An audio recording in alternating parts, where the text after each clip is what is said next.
Hello, beautiful souls. Welcome to this reading and welcome to the Dragon's Cave. We are having a spirit guide channel message for you, for the collective, and trust your intuition, because if your intuition led you here, and it means that there is a message from your spirit guides to you. So let's dive into it. We begin the reading with the Four of Swords. You may feel yourself in need for rest, taking some time for yourself, taking some time to slow down and rest. This may also be in terms of some aspects of yourself they need to put to sleep, they need to put to rest for the moment. And this is in particular in relation to the Knight of Wands type of energy that is very fiery, very active, and very fast-paced energy. For some of you, you are called to rest, to slow down, and to rewind.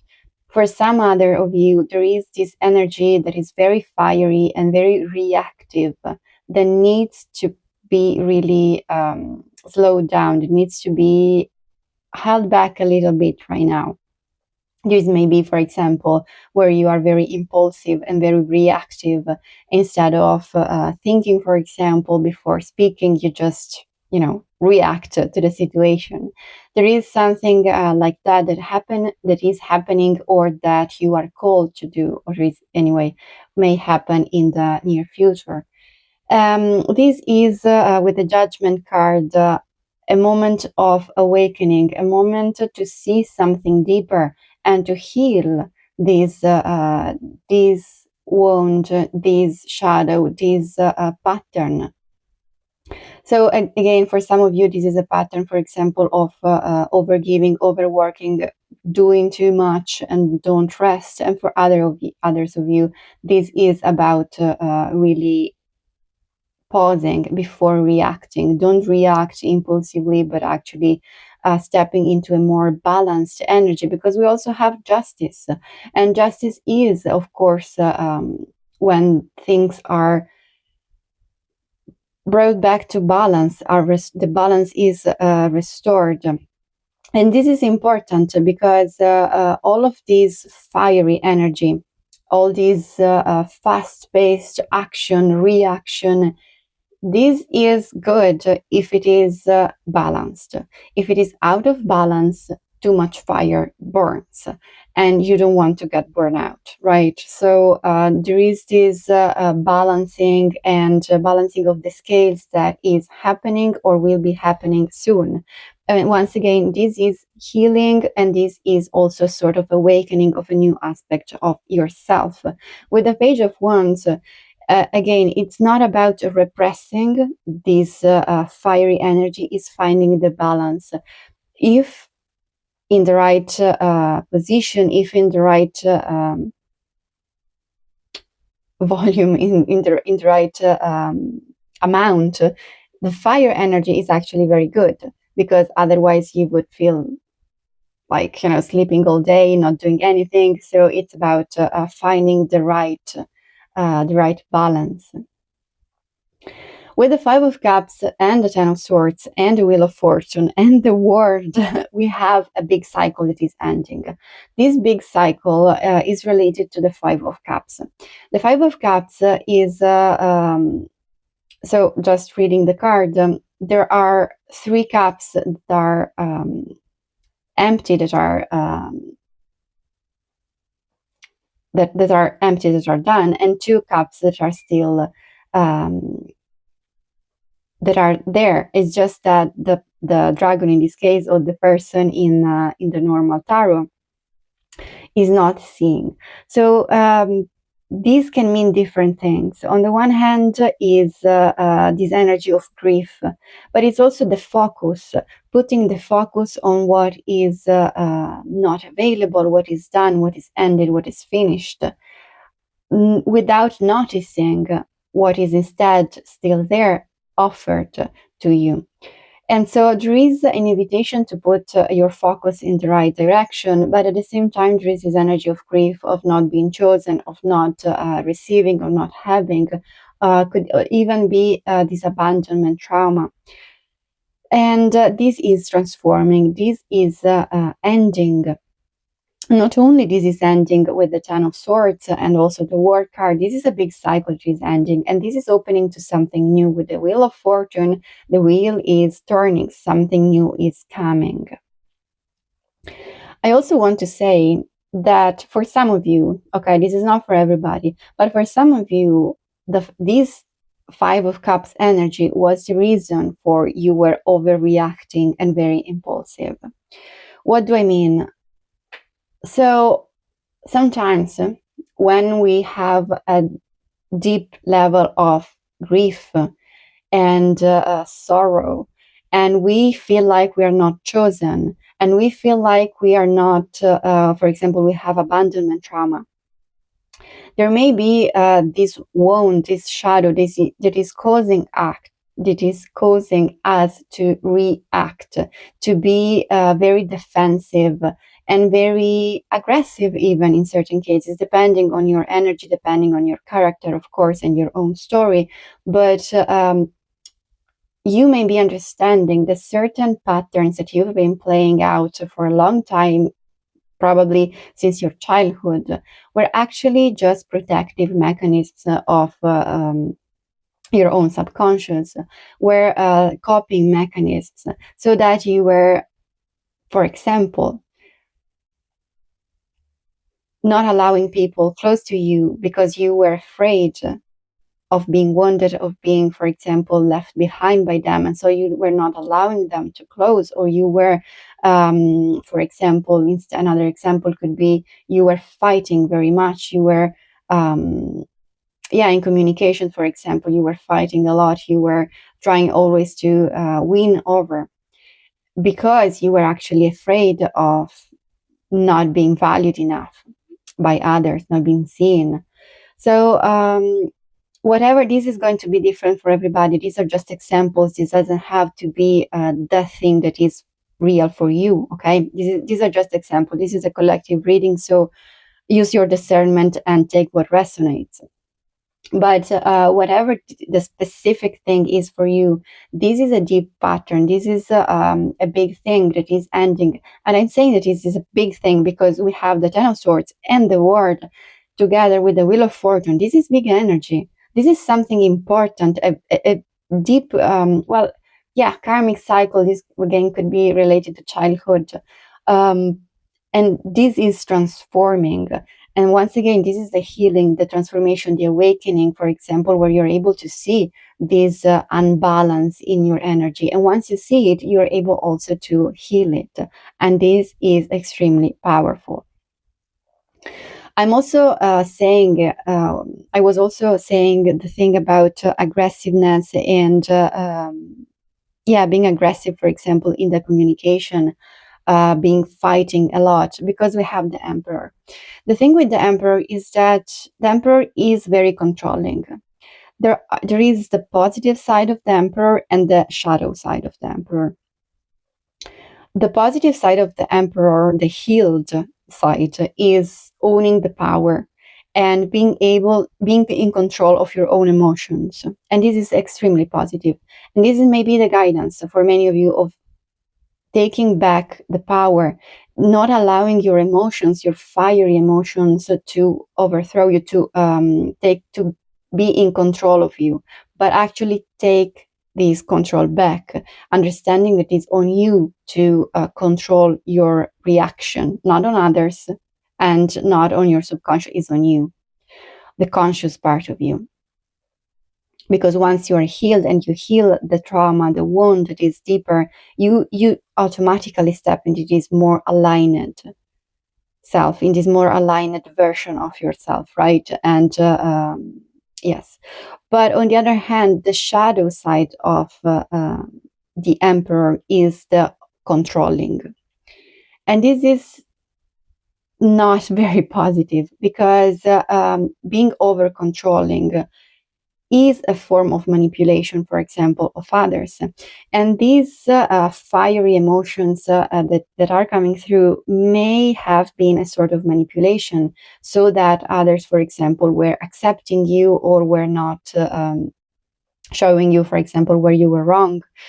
Um, and also the hierophant is very controlling. It's there is the positive side that is owning he owns his power. He is able to take control and to choose. We have also the key, and yeah, the power to bind and the power to lose. It's a very positive energy, very sovereign energy. The point with that is the shadow side, and the shadow side is control over, right?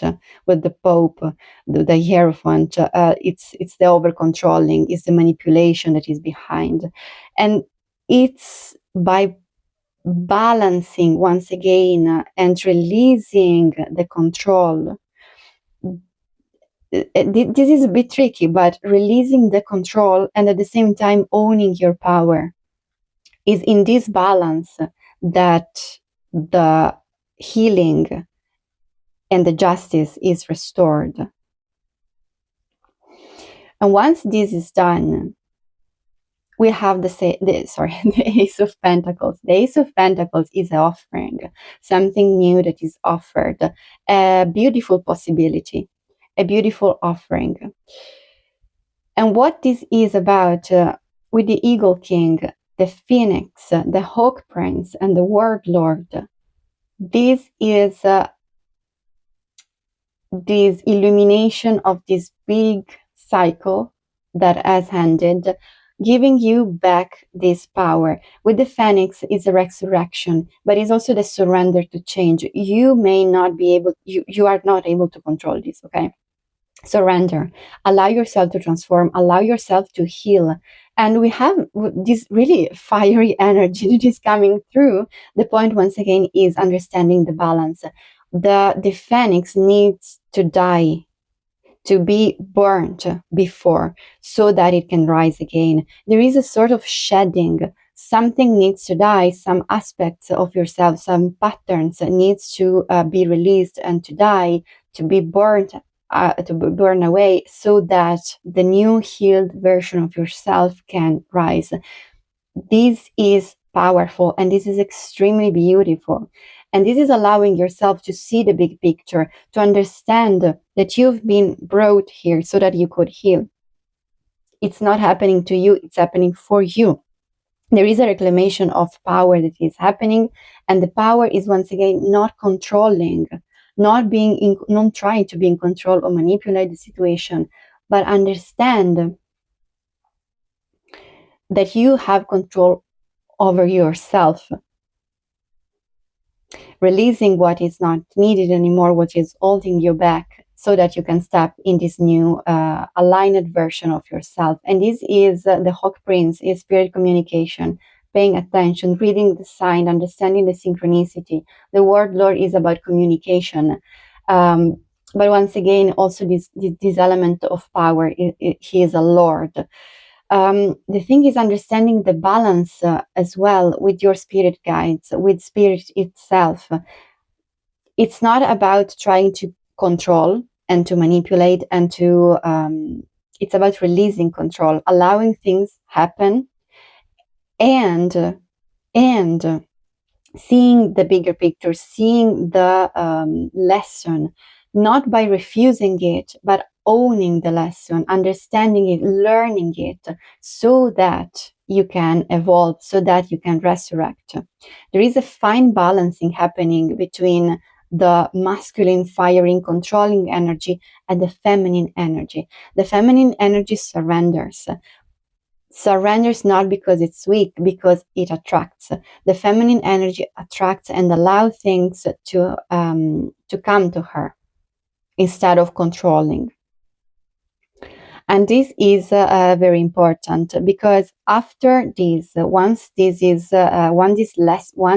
lesson is owned, is accepted, is integrated, we have an opening of good luck, auspicious wishes, granted blessings, it is attracted to you. Find your center, stay true to you, and call it to you. What is this card is telling me in this moment is the magnetism that is that you find in yourself once you are aligned with you, once you're not controlled by your wounds and your subconscious, but you are actually sovereign and aligned with your true self. This is harmony, balance, joy, contentment. You step in the sacred version of yourself, more aligned with your soul, with your spirit guides.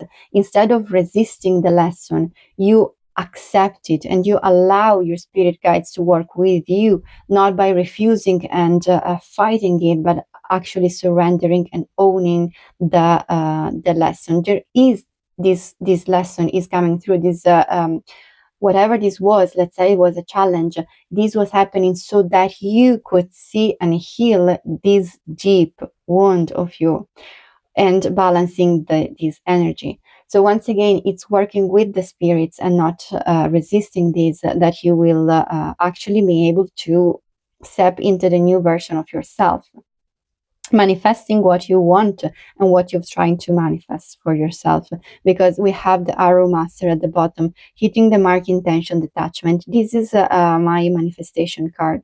The way to manifest is not by controlling, but it's about surrendering. At the same time, there is the need to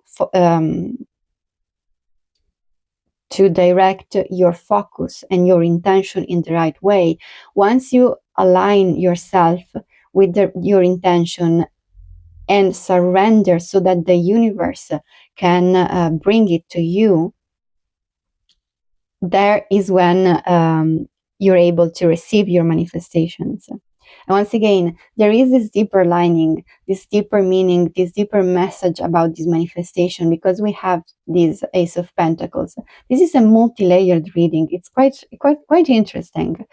Okay, so we have this teamwork with spirit, with this partnership with spirit that is happening once you understand this shadow, once you own this lesson. There is this deeper partnership with spirit. It is extremely beautiful, and what this is opening you to is abundance.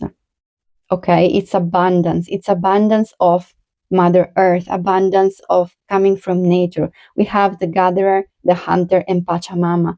Pachamama is earth itself. It's this mother energy.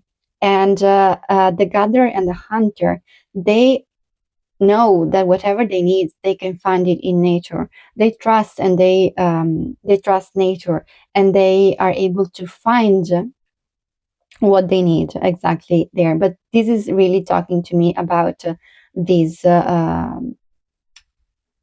this manifestation. So once again, it's what I've already said about directing your focus and looking for the things and the signs, but at the same time also trusting and surrendering. You are finding a lot of abundance. This is assured once you own this pattern. And the last card is once again Mother Earth. It's Chalice Wealth, but I'm called to Mother Earth. There is this feminine energy of flow, of this mother energy. So you may feel called to, for example, connect more with nature, or just once again stepping into this new version of yourself that is allowing the flow to happen. This is the way that you will be able to manifest and receive your manifestation. Receiving is important, right? You cannot receive the manifestation if you don't allow the flow, if you don't trust, if you're not open to receiving.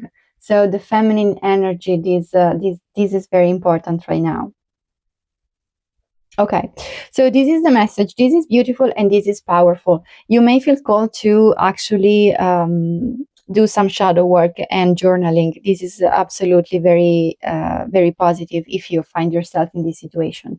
So if this if this reading resonated for you, please give me a like. Feel free to comment below, and see you next time.